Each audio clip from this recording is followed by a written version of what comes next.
Je suis sale, les poux me rongent, les pourceaux, quand ils me regardent, vomissent. Les croûtes et les escarres de la lèpre ont écaillé ma peau, couverte de pus jaunâtres. Je ne connais pas l'eau des fleuves, ni la rosée des nuages. Sur ma nuque, comme sur un fumier, pousse un énorme champignon aux pédoncules embellifères. Assis sur un meuble informe, je n'ai pas bougé mes membres depuis 4 siècles.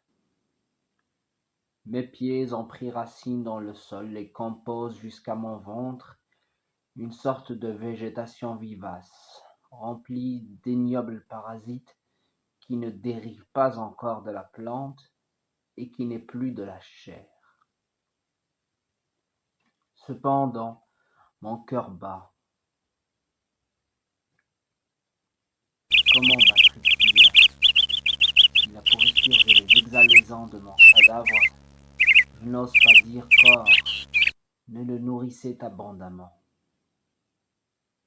Sous mon aisselle gauche, une famille de crapauds a pris résidence, et quand l'un d'eux remue, il me fait des chatouilles.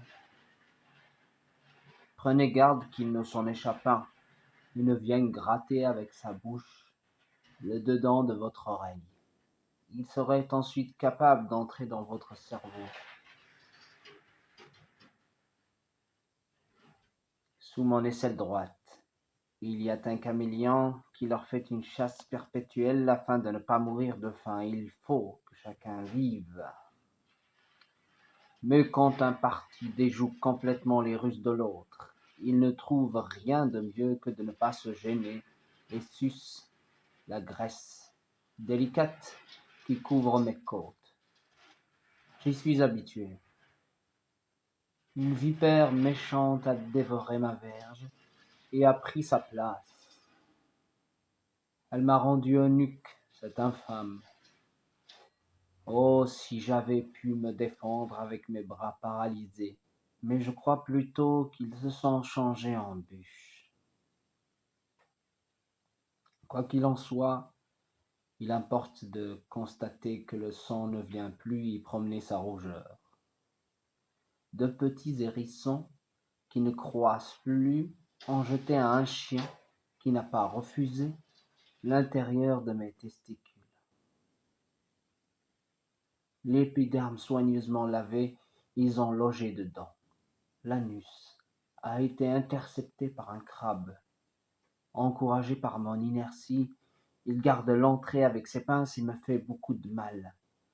2 méduses ont franchi les mers, immédiatement alléchées par un espoir qui ne fut pas trompé. Elles ont regardé avec attention les 2 parties charnues qui forment le derrière humain, et se cramponnant à leur galbe convexe, elles les ont tellement écrasées par une pression constante que les 2 morceaux de chair ont disparu, tandis qu'il est resté 2 monstres, sortis du royaume de la viscosité, égaux par leur couleur, la forme et la férocité. Ne parlez pas de ma colonne vertébrale, puisque c'est un glaive. Oui, oui, je n'y faisais pas bien attention. Votre demande est juste. Vous désirez savoir, n'est-ce pas, comment il se trouve implanté verticalement dans mes reins. Moi-même, je ne me le rappelle pas très clairement. Cependant, si je me décide à prendre pour un souvenir ce qui n'est peut-être qu'un rêve, sachez que l'homme, quand il a su que j'avais fait vœu de vivre avec la maladie et l'immobilité jusqu'à ce que j'eusse vaincu le Créateur, marcha derrière moi sur la pointe des pieds, mais non pas si doucement que je ne l'entendisse. Je ne perçus plus rien pendant un instant qui ne fut pas long. Ce poignard aigu s'enfonça jusqu'au manche entre les 2 épaules du taureau des fêtes, et son ossature frissonna comme un tremblement de terre. La lame adhère si fortement au corps que personne, jusqu'ici, n'a pu l'extraire. Les athlètes Les mécaniciens, les philosophes, les médecins ont essayé tour à tour les moyens les plus divers. Ils ne savaient pas que le mal qu'a fait l'homme ne peut plus se défaire. J'ai pardonné à la profondeur de leur ignorance native, et je les ai salués de paupières de mes yeux. Voyageur, que, quand tu passeras près de moi, ne m'adresse pas, je t'en supplie, le moindre mot de consolation. Tu y affaiblirais mon courage. Laisse-moi réchauffer ma ténacité à la flamme du martyre volontaire. Va-t'en, que je ne t'inspire aucune pitié. La haine est plus bizarre que tu ne le penses.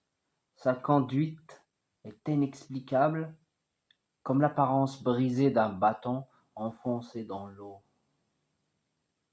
Tel que tu me vois, je puis encore faire des excursions jusqu'aux murailles du ciel, à la tête d'une légion d'assassins, et revenir prendre cette posture pour méditer, de nouveau, sur les nobles projets de la vengeance. Adieu, adieu, je ne te retarderai pas davantage, et pour t'instruire et te préserver, réfléchis au sort fatal qui m'a conduit à la révolte, quand peut-être j'étais né bon.